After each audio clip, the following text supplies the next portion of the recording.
Hi everyone. So today I'm going to start from 471 to 480 words. देखिए इतने words from word palm ATG dictionaries में already करा चुकी हूँ. अगर आप लोग न्यू हैं इस चैनल पे और अगर आपको अपनी वोकैबुलरी अच्छी करनी है तो आप इस चैनल को सब्सक्राइब कीजिएगा, वीडियो को कंप्लीट देखिएगा. आपको अच्छा लगता है तो लाइक शेयर ज़रूर कीजिएगा और अपने सुझाव भी दीजिएगा. तो आप देख ही सकते हैं ये जो 10 वर्ड्स डिफिकल्ट वर्ड्स है मैं इनको बहुत ही सिंपली यहाँ एक्सप्लेन करूँगी. ये बहुत ज़रूरी है कि हम अपनी वोकैब को बहुत अच्छा करें. और word power made easy dictionary जो कि मोस्ट इम्पॉर्टेंट डिक्शनरी है if you are preparing for any competitive exam. और अगर आप लोगों को अपनी वोकैब अच्छी करनी हो तो बहुत ही अच्छी चीज़ है. तो मैं यहाँ पे अभी फ़िलहाल सिर्फ डिक्शनरी को ही वोकैबलरी सेशन को बहुत अच्छे से एक्सप्लेन कर रही हूँ. So let's begin today's talk. चलिए स्टार्ट करते हैं 471 से. So today's first word is it's called lampoon. What is it? It is called lampoon. ये पार्ट्स ऑफ स्पीच में क्या है, इसको हम वर्ब कहते हैं. मतलब ये किसी भी तरह के काम को, कार्य को करने के लिए इस वर्ड का यूज किया जाता है, जिसका हिंदी में अर्थ होता है व्यंग करना. व्यंग करना तो मैं कल ही बता चुकी हूँ. किसी को सार्कज़म में बात करते हैं या हम कह सकें कि किसी की हंसी उड़ाने से होता है. इसके साथ साथ इंग्लिश में हम इसको क्या बोलेंगे, मॉक करना. मैंने जैसे अभी आपको बताया, जब किसी का मजाक उड़ाते हैं, रिडिक्यूल करना, टीज, किसी को हम परेशान कर रहे हैं, टीज कर रहे हैं, मेक फन ऑफ, तो ये किसके सिमिलर मीनिंग है, लैम्पून की हैं. चलिए लैम्पून को हम एग्जाम्पल के थ्रू समझते हैं. His cartoons mercilessly lampoon the leading politician of the day. और जो उसके कार्टून थे, मतलब कार्टून से भी बहुत सारी जगह प्रेजेंटेशन किया जाता है ना, तो उसने ऐसे कार्टून बनाए कि उससे जो राजनेता थे, प्रमुख राजनेता को बेरहमी से उसका व्यंग किया गया, मतलब मजाक बनाया गया. The style Shelley is using here is that of popular lampoon. जो पीवी शैले थे, यहाँ पे जो शैले हैं वो इंग्लिश में रोमांटिक एज के बहुत ही प्रोमिनेंट फिगर थे. उनकी जो स्टाइल थी वो किस तरीके थी, बहुत ही पॉपुलर लैम्पून. उन्होंने उस स्टाइल का यूज किया, मतलब ज्यादातर व्यंग किया उन्होंने ना. जो उनकी स्टाइल को हम बोलेंगे हिंदी में शैली का. और जो पीबी शैले थे ये रोमांटिक एज को बिलोंग करते थे. इसके साथ साथ ये बहुत कम उम्र में गुजर गए थे, जैसे कि जॉन कीट्स 25 ईयर्स के अंदर ही गुजरे थे. और जो पीबी शैले थे वो 30s में, अपनी 30 और 31 ईयर्स के उस एज में गुजरे थे. तो नेक्स्ट वर्ड है that is called languish. Languish क्या होता है, ये भी एक इसका अर्थ होता है दुखी होना. क्योंकि ये वर्ब है तो दुखी नहीं बोलेंगे, सिर्फ यहाँ पे हम एक्शन के प्रति एक्शन करके दिखाएंगे कि क्या होता है. दुखी होने से होता है, या किसी भी तरह के दुर्बल होने से होता है, या क्षीण होने से होता है, या मुरझा जाने से होता है. बहुत सारे हिंदी में मीनिंग है. किसके मीनिंग है, लैंग्वेज के. अच्छा चलिए अब इनके इंग्लिश में मीनिंग भी समझ लेते हैं. इनका अर्थ होता है ग्रो वीक, डिक्लाइन. कल मैं एक एग्जांपल बता रही थी जिसमें मैं ओल्ड एज का एग्जांपल बता रही थी, जिसमें डिक्लाइन वर्ड का यूज हुआ था. तो मैंने बताया भी था डिक्लाइन का अर्थ क्या होता है. डिक्लाइन का अर्थ होता है दुर्बल होने से होता है, मतलब आप एक एज के बाद आप कमजोर हो जाते हैं. सफर करना, सफर का मतलब दुख झेलने से, ठीक है. रॉट, सेम, रॉट का मतलब होता है सड़ने से. तो यहाँ पे लैंग्वेज के ये सिमिलर मीनिंग है, ठीक है.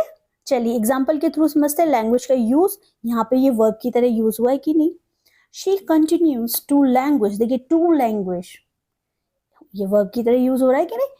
इन फॉरेन प्रिजन, और वो जो कोई भी महिला है, क्योंकि यहाँ पे शी का यूज हो रहा है, प्रोनाउन है, जो यहाँ पे कोई महिला है वो विदेश की जो जेल थी उसमें क्या कर रही है, वो सड़ रही है. यहाँ पे वहां पे वो बहुत सफर कर रही है, आप इस तरह से बोल सकते हैं. सड़ना गलत वर्ड लग रहा है मुझे.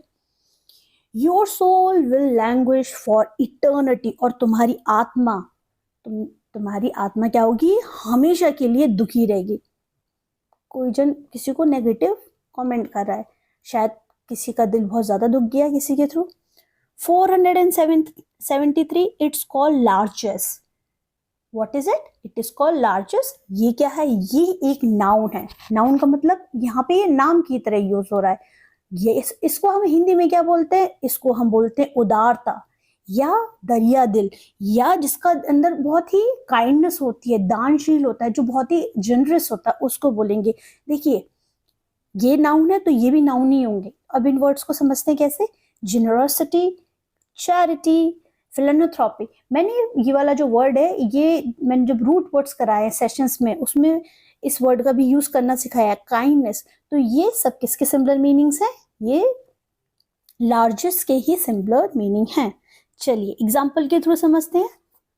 दे are non benefiting from public largest, और उन्होंने जो पब्लिक से मिलता है, मतलब सार्वजनिक जो उदारता से कोई भी लाभ नहीं हो रहा है, मतलब जो पब्लिक के थ्रू जो भी फायदा होता है उससे कोई भी उनको कोई लाभ नहीं हो रहा है, पर पब्लिक से फायदा क्यों इतना लेना है।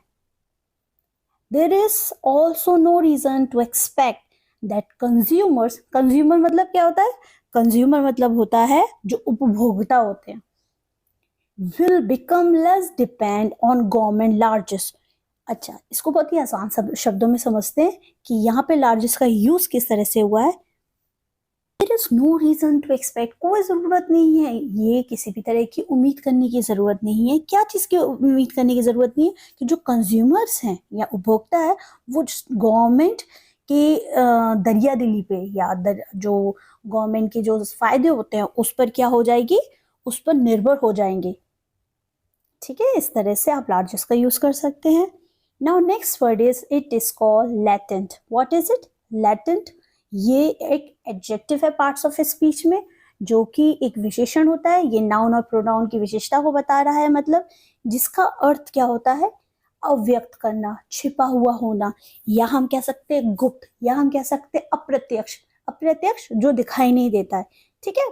प्रत्यक्ष जो होता है जो हमें सब दिखाई देता है, पर अप्रत्यक्ष होता है कुछ टैलेंट है पर हमें ये इनर टैलेंट है, तो उस बेसिस पे हम कह सकते हैं। अच्छा, इसके सिमिलर मीनिंग्स है इनएक्टिव, अनयूज्ड, हिडन और अनरिवील्ड। ये सब इसके सिमिलर मीनिंग्स हैं। चलिए लैटेंट का यूज हम एग्जाम्पल के थ्रू करते हैं। We can not find latent dangers, और हम किसी भी तरह के लैटेंट जो बिना देखे हुए जो खतरे होते हैं, जो अव्यक्त खतरे होते हैं, तो क्या नहीं कर सकते, उनको हम क्या नहीं कर सकते, हम पा नहीं सकते हैं। Okay, these children have a huge reserve to latent talent. जैसे मैंने आपको बताया कि छिपा हुआ टैलेंट है बच्चों के अंदर, इन बच्चों में बहुत ज्यादा प्रतिभा है। क्या है, बहुत ज्यादा प्रतिभा का है, क्या कहा जाए, भंडार है।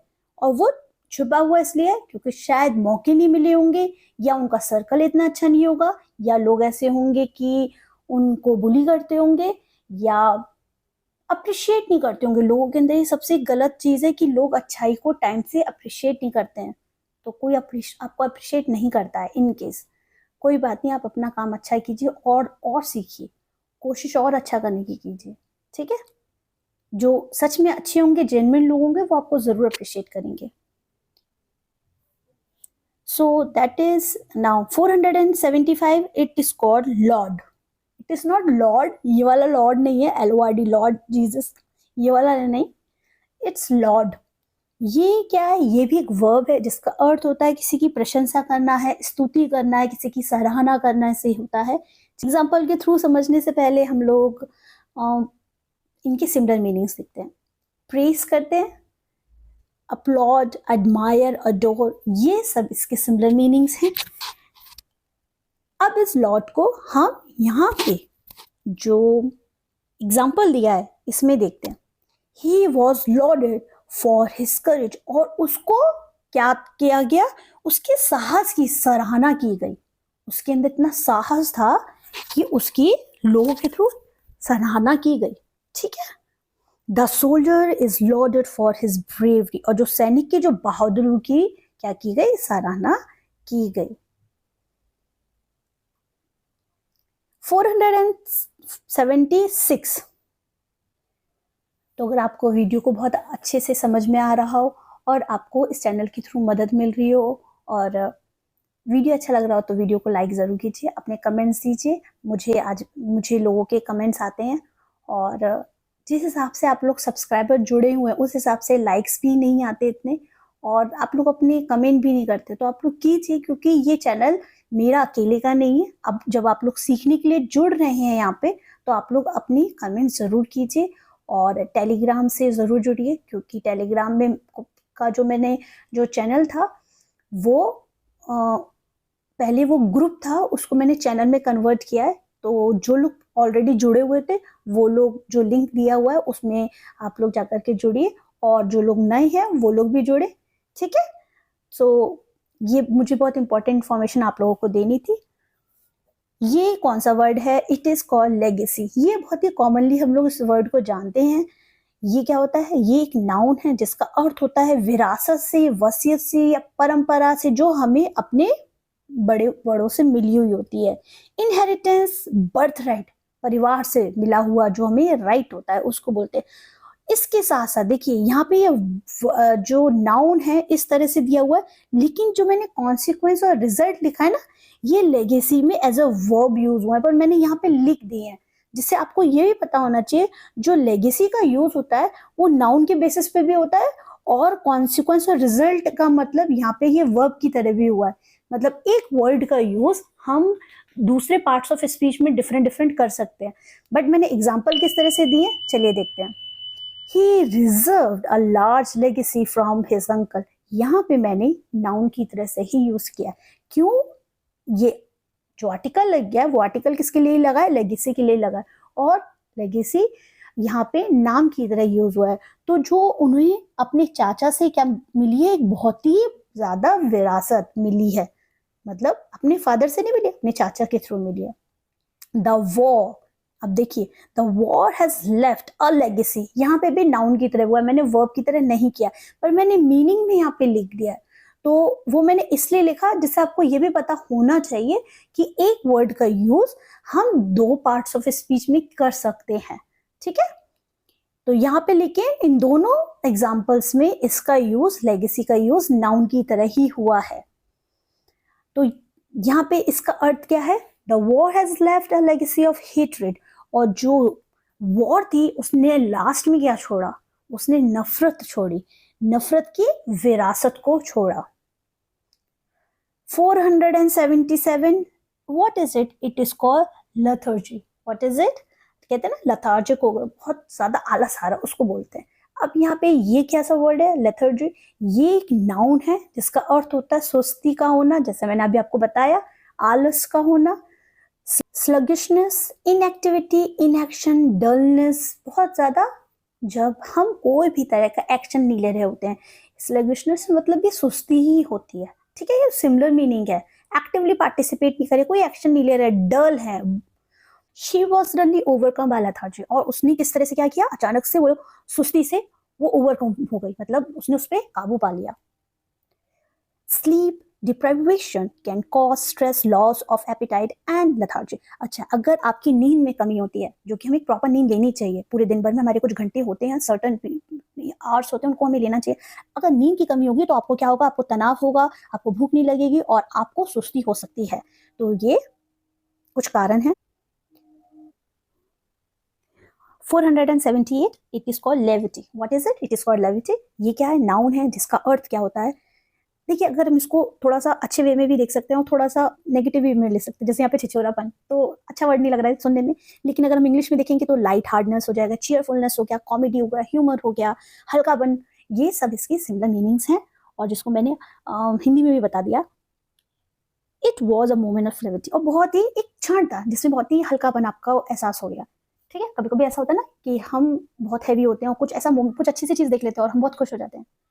द कैप्टन लुक शॉक, जो कैप्टन था वो क्या हो गया? वो शॉक हो गया, एकदम हैरान हो गया at this levity but complied. लेकिन उन्होंने उसकी क्या बात कर ली? बाद में उसने उनकी बात मान ली। मतलब जो कैप्टन था वो उसके, शायद उसने किस तरह की कोई कॉमेडी कर दी होगी या कुछ ऐसी बात कर दी होगी, उसको सुन के वो बहुत शॉक्ड हो गया, पर बाद में उसने उसकी क्या कर दी? बात को मान लिया। ओके, 479, ये क्या है? ये एक नाउन है जिसका अर्थ होता है निंदा ले। इसको हम हिंदी में अभियोग पत्र भी बोल सकते हैं या मानहानि का शब्द भी यूज कर सकते हैं। इसके साथ साथ इसके सिमिलर मीनिंग है डिफेमेशन, तो जैसे डिफेम कर रहे हैं, जैसे किसी को बदनाम किया जा रहा है, बहुत ही गलत बात है। Character assassination, humour, bad mounting, मतलब अगर कोई चीज़ प्रॉब्लम भी है, अगर आपकी किसी के साथ सर्टेन प्रॉब्लम भी है, जो मेरा अपना मानना है, आप उससे पर्सनली जा करके आप अपनी बात को उससे सिर्फ करिए, बस उतने तक ही रहे। ये किसी को बेइज्जत करना, किसी को सबके सामने नेगेटिव, ये सब चीज़ें करना बहुत ही गलत चीज़ है। गलत क्या, अपना खुद को ही दिखाना है कि हम कैसे। The greater the truth the greater the liable. और जितना क्या होगा, जितना बड़ा सत्य होगा उतना बड़ा अपमान भी होगा, क्योंकि सच्चाई हमेशा कैसी होती है, कड़वी होती है। She had a liable action against a magazine pending. और जो उन पर, मतलब जो भी महिला हो, उन पर पत्रिका के खिलाफ, मैगजीन के खिलाफ जो मानहानि की जो कार्रवाई थी वो पेंडिंग थी। ठीक है, पेंडिंग को हम हिंदी में बोलेंगे लंबित। ओके, आज का लास्ट का वर्ड है, इसको हम बोलेंगे एजिगेट। ये क्या है, इसका अर्थ होता है मुकदमा करना, अदालत लड़ना। ठीक है, लेजिगेट को मैंने यहाँ पे डबल बार गलती से दिया।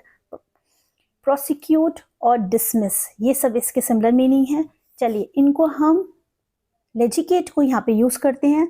The new law also grants them the right to litigate. और जो नया कानून आया है उन्हें मुकदमाबाजी करने का क्या भी दे दिया, अधिकार भी देता है। जो नया कानून आया है, टाइम टू टाइम जो भी चेंजेस होते हैं हमें पता होने चाहिए अपने खुद के अधिकारों के प्रति। In the absence of a settlement the parties have to litigate to find out. यहाँ पे कैसे, in the absence of settlement, मतलब कोई भी सेटलमेंट करने के लिए उसके अभाव में, एब्सेंस में, तो क्या करना पड़ता है, जो पार्टीज होती हैं, दो पार्टीज हैं, उनको क्या करना पड़ता है, मुकदमा लड़ना पड़ता है। अगर किसी भी एक टॉपिक पे समाधान नहीं हो रहा है, कोई भी तरह का कॉम्प्रोमाइज नहीं हो रहा है, तो क्या किया जाएगा, दो डिफरेंट पार्टीज होंगी, वो अप्लाई करेंगी, फिर मुकदमा लड़ा जाएगा। तो इस तरह से आज हमने फिर से 10 वर्ड सीखे। तो पूरा वीडियो देखने के बाद मैं आशा करती हूँ कि आप लोगों को ये सारा जो भी मैंने आपको अभी एक्सप्लेन किया है, इससे आपको ज़रूर मदद मिली होगी। आप लोगों को मुझसे रिसेंटली अभी आज ही मुझे एक सब्सक्राइबर ने पूछा कि मैम हम अपनी वोकैब को अच्छी कैसे करें। और मैं हमेशा बोलती हुई आई हूँ, क्योंकि आप लोगों ने जो लोग नए जुड़ रहे हैं, आप लोग पुरानी वीडियोज़ देखिए, मैंने प्लेलिस्ट बना रखी हुई है। ये बहुत ज़रूरी है कि आप अपनी एक नोटबुक बनाएं जहाँ पे आप वोकेबलरी को बहुत अच्छे से अपने एक मेंटेन करें नोटबुक। और उसके साथ आप लोग डे टू डे लाइफ में आप अपनी उन डिफ़िकल्ट वर्ड्स को यूज़ ज़रूर करें, उससे ही आपको डिफ़िकल्ट वर्ड्स याद होंगे। और कॉम्पिटिटिव एग्जाम के लिए तो आप न्यूज़पेपर बहुत अच्छे से पढ़िए, आप रीडिंग ज़्यादा कीजिए, कॉम्प्रिहेंशन ज़्यादा लगाइए, ये बहुत ज़रूरी है, जिससे आपको आइडिया लगेगा। और जो भी यहाँ पे आपको डिफ़िकल्ट वर्ड्स एक्सप्लेन कर रही हूँ, आपको आइडिया लग जाएगा कि मैम जो डिफ़िकल्ट वर्ड्स हमें सिखा रही है ये कहाँ पे दिए गए हैं, क्योंकि कॉम्पिटिटिव एग्जाम में ही ये सारे जो वर्ड्स मैं एक्सप्लेन करी हूँ ये आते हैं। तो वीडियो पसंद आया तो लाइक शेयर सब्सक्राइब कीजिएगा, एंड कल फिर मिलते हैं। Good night.